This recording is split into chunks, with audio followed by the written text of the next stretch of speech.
Today we're going to make a cinnamon streusel coffee cake with cinnamon sugar ripple and a coconut butter glaze.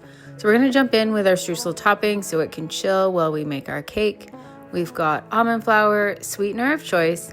If you don't have brown sweetener, then you can add a half a teaspoon of molasses and that will make it brown. You can watch our video on that, how we made our own brown allulose. Then we're adding coconut oil, some cinnamon, and some walnuts. We're gonna give it a stir till it comes together. Your coconut oils mix nicely throughout and it's nice and sandy and crumbly.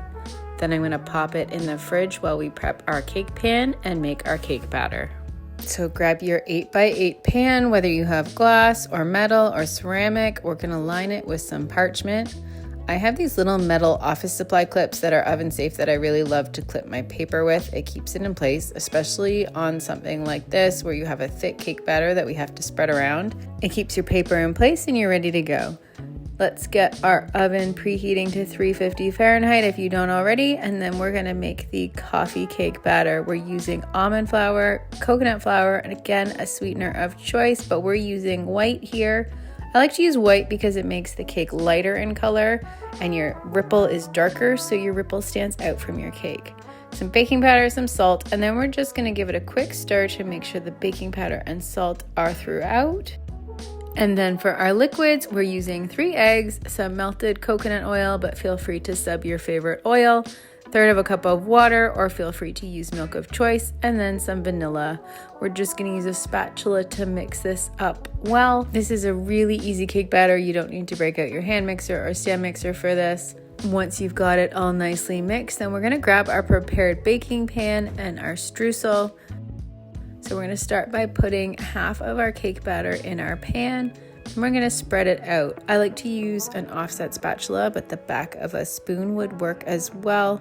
It's especially tricky if you have high sides on your pans. Try as best as you can to get a nice even layer, but it doesn't have to be perfect. Just make sure you've got the bottom covered, and then we're gonna sprinkle about half of our streusel.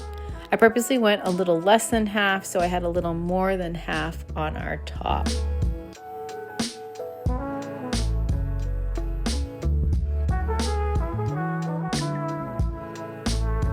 And once you have the first layer of cake covered nicely with half of your streusel topping, we're going to add our second half of the cake batter.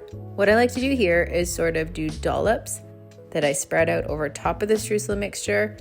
You'll notice as you try to spread the cake batter over the streusel that it doesn't stick to the streusel and it pulls back. So it's a little difficult to spread. Just take your time. If it's a little messy, that's okay. It's still gonna taste delicious.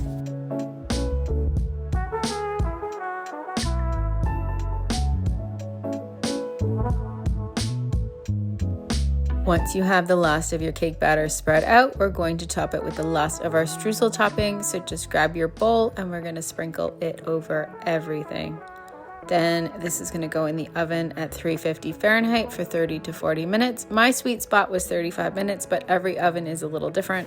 So it's always nice to do a toothpick test. Once it comes out, we're gonna let that cool and we're going to make our coconut butter glaze. I've got some coconut oil in here that I've already melted and some maple syrup that I have at room temperature, some vanilla, and some fresh made coconut butter. You can buy this or you can make it yourself. I'll leave a link to our DIY video. It's really super easy. All you do is blender some dried coconut until it turns to coconut butter.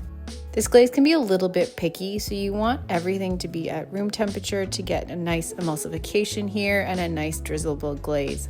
I'm gonna pour this into a Ziploc bag, snip off the corner, and then we're gonna drizzle it over top of our cake. Because our coconut butter is so fresh, this glaze was really runny. If it has a chance to set up and get a little bit colder, or if you've had cold ingredients like maple syrup that you had stored in the fridge, then it's going to set up a little firmer. You may need to warm it up gently in the microwave in 15-second bursts. You have to be careful not to overheat it. But if you're gentle to rewarm it, you can get it back to a drizzleable consistency again.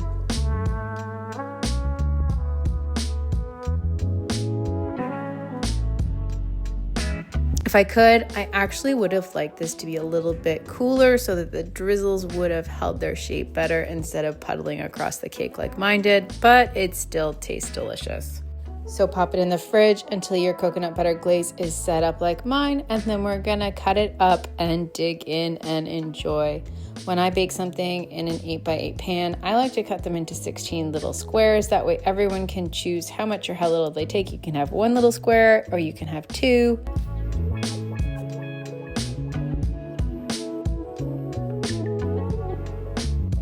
Take a look at those layers.